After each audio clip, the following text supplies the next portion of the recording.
ये है हमारा हरा भरा खूबसूरत जंगल, जहाँ सभी जानवर खुशी खुशी मिलजुल कर रहते थे।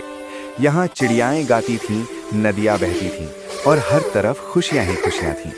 लेकिन आज इस जंगल पर एक बड़ी मुसीबत आने वाली थी। ये है चिंटू, एक नटखट और शरारती खरगोश, और ये है उसका जिगरी दोस्त मिंटू, एक गोल मटोल भालू का बच्चा। दोनों हर रोज कोई न कोई नई शरारत सोचते रहते थे। एक दिन दोनों नदी किनारे खेल रहे थे।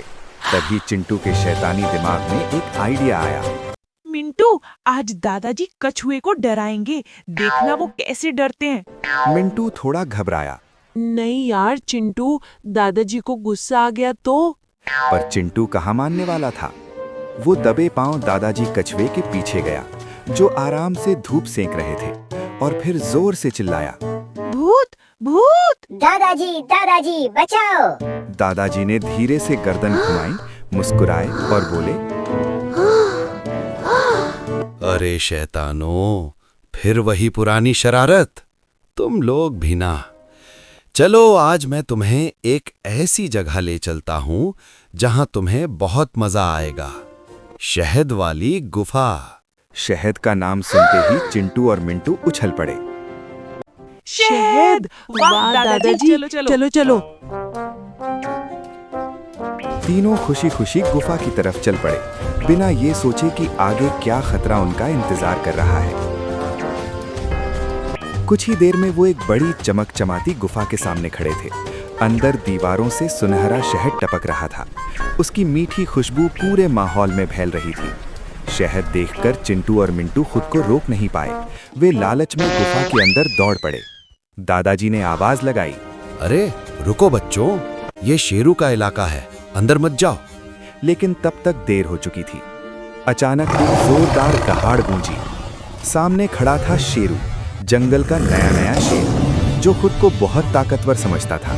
लेकिन उसकी दहाड़ में भी एक अजीब सी खरखराहट थी। ये शहद मेरा है, भागो यहाँ से वरना। कहते कहते उसे खांसी आ गई। चिंटू और मिंटू दादाजी के पीछे छिप गए। दादाजी बोले, शेरू बेटा, गुस्सा मत करो।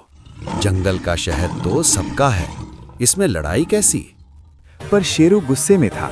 उसने दादाजी की एक न सुनी और उन्हें धक्का देकर गुफा के अंदर बंद कर दिया। फिर उसने एक बहुत बड़ा सा पत्थर गुफा के दरवाजे पर लगा दिया। बेचारे चिंटू और मिंटू पूरे जंगल में रोते हुए चिल्लाने लगे, बचाओ! बचाओ! शेरू ने दादाजी को कैद कर लिया। उनकी आवाज सुनकर बंदर, हिरण, तोता सभी जानवर इकट्ठा हो गए। लेकिन जैसे ही उन्होंने शेरू का नाम सुना, सब डर गए। बंदरों ने कहा, हम तो इतने छोटे हैं, हम भला उस शेर से कैसे लड़ेंगे? सब ने मदद करने से मना कर दिया। चिंटू हताश होकर रोने लगा।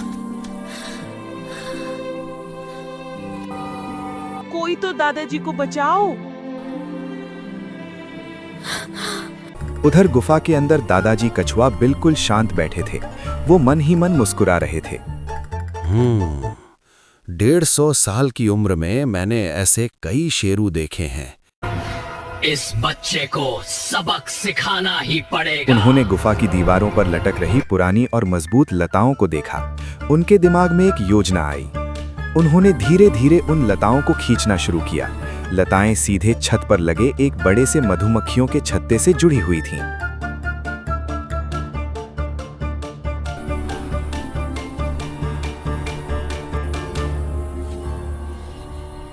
दादाजी ने जोर का झटका दिया और छत्ता सीधा नीचे सो रहे शेरू के ऊपर जा गिरा। हजारों मधुमक्खियां शेरू पर टूट पड़ी।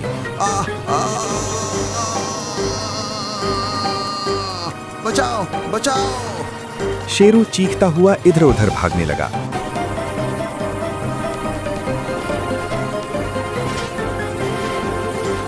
गुफा के बाहर चिंटू और मिंटू बाकी जानवरों के साथ मिलकर उस बड़े से पत्थर को हटाने की पूरी कोशिश कर रहे थे। लेकिन पत्थर अपनी जगह से टस से मस नहीं हुआ। सब थककर हार मानने ही वाले थे कि तभी धड़ाम! पत्थर लुढ़कता हुआ दूर जा गिरा और गुफा का रास्ता खुल गया। दादाजी कछुआ मुस्कुराते हुए बाहर निकले। शेरू रोता हुआ उनके पैरों पर गिर पड़ा। दादाजी, मुझे माफ कर दो, मुझे शहद का लालच आ गया था। बेटा, लालच बहुत बुरी चीज है। असली मजा तो सब मिलकर खाने में है। चलो अब दोस्ती बढ़ाओ और सब मिलकर शहद खाते हैं। फिर क्या था, सारे जानवर एक साथ बैठकर मजे से शहद खाने लगे।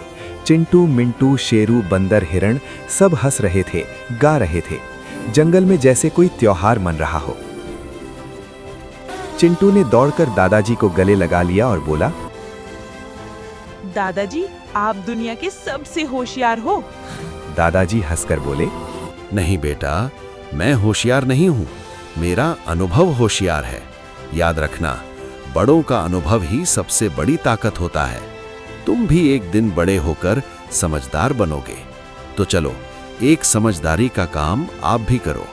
अगर आपको ये कहानी पसंद आई हो तो वीडियो को लाइक करें और हमारे चैनल को सब्सक्राइब करना न भूलें।